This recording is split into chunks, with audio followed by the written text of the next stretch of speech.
አመድ አፋሹ ኢቢኤስ ቴሌቪዥን ዛሬም በፕሮግራም አቅራቢዎቹ መከዳቱን ቀጥሏል። በሰላማዊ ደጀንና ዋለልኝ የተጀመረው የመከዳት ጉዞ ዘወትር ደሳለኝ ላይ ደርሷል። ከቅርብ ጊዜ ወዲህ እየተፈጠረ ያለው በኢቢኤስ በፍጥነት የአቅራቢዎቹ መልቀቅ ምክንያት ጠይቀን ምላሹን ይዘነው መጥተናል፣ እናጋራችኋለን። ለውስን ደቂቃዎች አብራችሁን ስትዘልቁ አቅራቢዎቹ ለምን ኢቢኤስን ይለቃሉ ብለን ጠይቀን ምላሹን እንነግራችኋለን። የዘወትርን ጉዳይም አንስተን ወደ ቻናል ዋን የሚያደርገውን ጉዞ እየተገረምን እናጋራችኋለን። ወዲህ ደግሞ የታወቀችበትን ኢቢኤስ ከለቀቀች በኋላም ክህደቷን ስላላቋረጠችው የመቅደስ ደበሳይ አስነዋሪ ድርጊት እንገልጻለን። ቪዲዮውን ላይክ እያደረጋችሁ አብራችሁን ዝለቁ።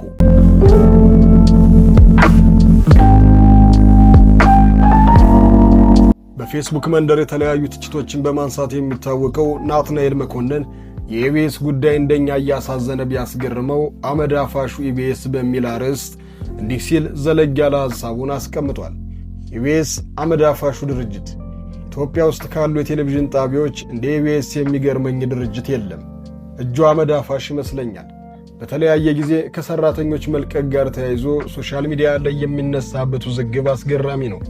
የዚህ መነሻ ብዙ ነው። ዋነኛው ግን ከድርጅቱ የሚለቁ ሰራተኞች የሚፈጥሩት አላስፈላጊ ድራማ ይመስለኛል። ኢቢኤስ ኢትዮጵያ ውስጥ ለባለሙያዎች ጥሩ ክፍያና ጥቅማ ጥቅም የሚያስብ ድርጅት እንደሆነ ይታወቃል።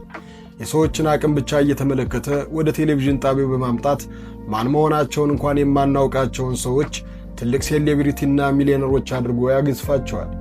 ኢቢኤስ በተለይም መዝናኛ ፕሮግራሙ ላይ አቅራቢ ሆኖ ያልፈመሰ ዝናና ሀብት ያልሰበሰበ አንድም ሰው የለም። ከቴሌቪዥን ጣቢያው ተደራሽነትና ቅቡልነት አንጻር አንተ ከየትም ቦታ መጣህ፣ ከየት ችሎታ ካለህ ኢቢኤስን የረገጥክ ቀን ዝና ከፍ ይላል። በኢትዮጵያውያን አይን ውስጥ ትገባለህ። ከደሞዝና ድርጅቱ ከሚሰጡህ ብዙ ጥቅማ ጥቅሞች በተጨማሪ የተለያዩ ማስታወቂያዎች ዕድል ታገኛለህ። ለትልልቅ ድርጅቶች ብራንድ አምባሳደር የመሆን በረከት ይመጣልሃል። ባጭሩ ሚሊዮነር ትሆናለህ። ኢቢኤስ በገባህበት መንገድ አትወጣም የሚባለውም ለዚህ ነው። እንደውም ነጻነት ወርቅነህ ዝነኛና ሀብታም ትሆናላችሁ ያለው ለኢቢኤስ መዝናኛ ክፍል አቅራቢዎች ሳይሆን አይቀርም። እዚህ ጋር ነው ችግሩ። በግሌ እንደታዘብኩት የጣቢያው ሰራተኞች በተለይ ደግሞ የመዝናኛ ክፍል አቅራቢዎች የተወሰነ ጊዜ ሰርተውና ታውቀው ስማቸው ከፍ ሲል ቴሌቪዥን ጣቢያው በእነሱ ጫንቃ ላይ እንደቆመ ማሰብ ይጀምራሉ። አምኖና አቅማቸውን በነጻነት እንዲወጡ ዕድል ሰጥቶ ከዚህ ካደረሳቸው ድርጅት ጋር ተከባብረው መቀጠል ሲችሉ ወደ ውጭ ማማተር ይጀምራሉ። ሰራተኛ መሆናቸውን ዘንግተው ከድርጅቱ አመራሮች ጋር ጫማ ይለካካሉ። ጥቅማቸውን በገንዘብ ብቻ ስለሚያስሱ ከትልቅ የቴሌቪዥን ጣቢያ አቅራቢነት ተራ ዩቲዩበር መሆንን ይናፍቃቸዋል። ያም ባልከፋ ድርጅቱን አመስግነው መልቀቅ ሲገባቸው የተለያዩ ድራማዎችን ሰርተው ቪክተም በመጫወት አዋራ ማስነሳት ይፈልጋሉ። አንዳንዶቹማ ማተባት ሰሪ ተባልኩ ሁሉ ብለው አለቃቅሰውብን ነበር። ስናያቸው ከኢቢኤስ ከወጡ በኋላም ማተባ ያስሩ። ይሄ ቲፒካሊ ሀበሻ ባህሪ ነው። የበላህበትም ወሰብ ደፍተህ ስትወጣ ጉዞህም አይሳካም።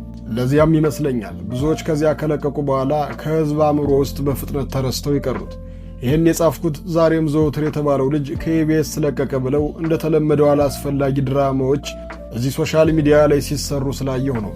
ዘወትር የተባለው ልጅ ባልሳሳት ኢቢኤስ ላይ ከመቀጠሩ በፊት ኢቲቪ ዜና አንባቢ ነበር። እዛ ያለ ማንም አያውቀውም። ኢቢኤሶች ወደ ድርጅታቸው አመጡት። ልጁም ጎበዝ ስለሆነ በአጭር ጊዜ ውስጥ የሰው አይን ውስጥ ገባ። እንደተለመደው ዝና አገኘ፣ ገንዘብ አገኘ። በጊዜ ሂደት የተሻለ የመሰለውን ዕድሎች አገኘ መሰለው። ከጥቂት ጊዜ በፊት ድርጅቱን አመስግኖ የሥራ መልቀቂያ አስገባ። ድርጅቱ አዋይቶና አግባብቶ የሥራ ጫናውን ቀንሶለት እንዲቀጥል አግባበው ሥራውን ቀጠለ። በድጋሚ አሁን የሥራ መልቀቂያ አስገባ። ድርጅቱ በክብር አሰናበተው። ይህ ሲሆን ኢቢኤስ ይህንን ሰው ከሕዝብ ጋር ድልድይ ሆኖ ስላገናኘው ቢቻል አመስግኖ እንደ ሀገራችን ባህል የተመገበበትን ትሪ ስሞ ቢሰናበት ጥሩ ነበር። ያልሆነ። ምክንያቱም ድርጅቱ ኢቢኤስ ነው። አመድ አፋሹ ድርጅት ሰዎችን በ0 ዓመት የሥራ ልምድ አምጥቶ አስተምሮ ኮትኩቶ በማሳደግ ታላቅ የሚያደርግ ሚሊዮነርነትን የሚያጎናጽፍ ግን የማይመሰገን ትልቅ ተቋም ለሰራተኞቹ ብዙ ዕድሎችን ያመቻቻል። የማስታወቂያ ዕድሎችና የውጭ አገር ጉብኝቶች ሳይቀር የሚያደላድል ድንቅ ተቋም ግን የማይመሰገን አመድ አፋሽ ድርጅት በማለት ቅልብጭ ባለ አማርኛ ናትናኤል መኮንን አስቀምጦታል። ታዲያኛ የኢቢኤስ አቅራቢዎች ለምን ይለቃሉ ብለን ለጠየቅነው ጥያቄ የተሰጠን ምላሽ አስገራሚ ነው። የፕሮግራም አቅራቢዎቹ እነሱ የፈለጉትን ሥራ ብቻ መስራት አለመቻላቸው አለቆቻቸውና ቤቱ የሚፈልገውን ብቻ መስራታቸውን እንደ ምክንያት ቢያቀርቡትም ሐቅና እውነታው ግን ይህ አይደለም። ካለመታወቅ ወደ መታወቅ በታክሲ ተጋፍቶ ከመጓዝ የበርካታ ሚሊዮን ብር መኪና እንዲነዱ እድል የከፈተላቸው ኢቢኤስ ላይ ልባቸው ስላበጠ እንደሆነና የአቅራቢዎቹ ጸባይ መቀየር እንጂ የቤቱ አሰራር አሊያም ያለቃቸው ጸባይ መናወጥ አለመሆኑን ሰምተናል። በኢቢኤስ ቤት ውስጥ የመዝናኛ ፕሮግራም አቅራቢው ነህ ከመጣህ መታወቅ አማራጭ ሳይሆን ግዴታ ነው። ምክንያቱ ደግሞ ጣቢያው የሀገሪቱ ታላቁና በሁሉም ማህበረሰብ ተደራሽ መሆን የሚችል በመሆኑ ነው። በዚህ ቤት ውስጥ ስትሰራ በርካታ በረከቶችን የምታገኝ ሲሆን ከብራንድ አምባሳደርነቱ በዘለለ ባለሀብቶችንና ባለስልጣናት፣ የዲፕሎማሲ ሰዎችን ጭምር ትተዋወቃለህ። እነዚህን ሰዎች ማወቅ ደግሞ የህይወት አቅጣጫን ለመቀየር ቁልፍ መሆኑን የሚረዱት አቅራቢዎቹ በኢቢኤስ በኩል ያገኙትን ኮኔክሽን በግላቸው መጠቀምን ይመርጣሉ። ከዛም ሰበብ አስባብ እየፈጠሩ ከቤቱ ገሸሽ ይላሉ። የሚያሳዝነው ቤቱን ከለቀቁ በኋላ የሚጓዙት ጉዞና የሚናገሯቸው ንግግሮች ለዚህ ያበቃቸውን ኢቢኤስ በመንቀፍ ወይም ጣቢያው በህዝብ ዘንድ ያለውን ተቀባይነት ለማሳጣት በሚመስል መንገድ እንቅስቃሴያቸውን ያደርጋሉ። የተወሰኑት በሃይማኖታቸው ላይ ተጽዕኖ እንዳሳደረባቸው ሲናገሩ፣ ውስኖቹ ደግሞ ቤቱ ውስጥ ነጻነት የለም ይላሉ። ሌሎቹ ደግሞ ቤቱ ውስጥ ኅብረትና ለሥራ የሚሆን ኢንቫይሮመንት የለም የሚሉ የመሳሰሉትን ምክንያቶች በአደባባይ ሲናገሩ ይደመጣሉ። የራሳችን ሥራ መስራት እንፈልጋለን ብለው የለቀቁት ደግሞ በሌሎች የቴሌቪዥን ጣቢያዎች ላይ ሲከሰቱ መመልከት ፈገግ ያሰኛል። ከእነዚህ ሰዎች መካከል የምታደርገው ነገር ግራ ገብቷት ብዙ የምትረግጠው መቅደስ ደበሳይ አንዷ ነች። ከኢቢኤስ ከወጣች በኋላ ፕሮግራም መስራት የጠፋባት ይመስላል።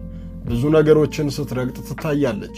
የምታደርጋቸው ድርጊቶች ሁሉ በሕዝብ ዘንድ ተቀባይነትን ከማግኘት ይልቅ ትችቶች ሲደራረቡባት መመልከት የተለመደ ጉዳይ ሲሆን ዝናና ክብሯም ዕለት ከዕለት እየደበዘዘ ይገኛል። ከምንም ወደዚህ ዝና ያመጣትን ኢቢኤስ በብዙ ነገር ለመጉዳት ከሚጥሩት ሰዎች መካከል ከፊት ትገኛለች።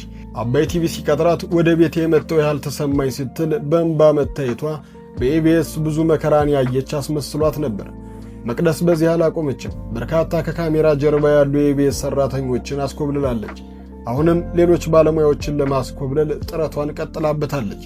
መቅደስ ከዝና ላይ ዝና፣ ከገንዘብ ላይ ገንዘብ፣ ከክብር ላይ ክብር ደርባለሁ ብላ ብትወጣም ጉዞዋን ግን ወደ ታች አድርገዋለች። ከሰሞኑ የዘውትር ደሳለኝ ከኢቢኤስ መጥፋት መነጋገሪያ ሆኖ የሰነበተ ጉዳይ ሲሆን ቤቱንም መልቀቁ ተረጋግጧል። ዘውትር ተደጋጋሚ ጊዜ መልቀቂያ ደብዳቤ ሲያስገባ እንደነበረና ኢቢኤስ ሊለቀው እንዳልፈለገ ከነ ምክንያቱ ከአሁን በፊት በሰራነው ቪዲዮ ነግረናቸዋል። ታዲያ አሁን ላይ ዘውትር ኢቢኤስ ቴሌቪዥንን በይፋ ለቆ ከሰነባበተ በኋላ ጉዞውን የቀድሞ ባልደረቦቹ ሊያ፣ ናፍቆትና ሳሙኤል ከፍተው ወደ ጠበቁት ቻናል ዋን አድርጓል።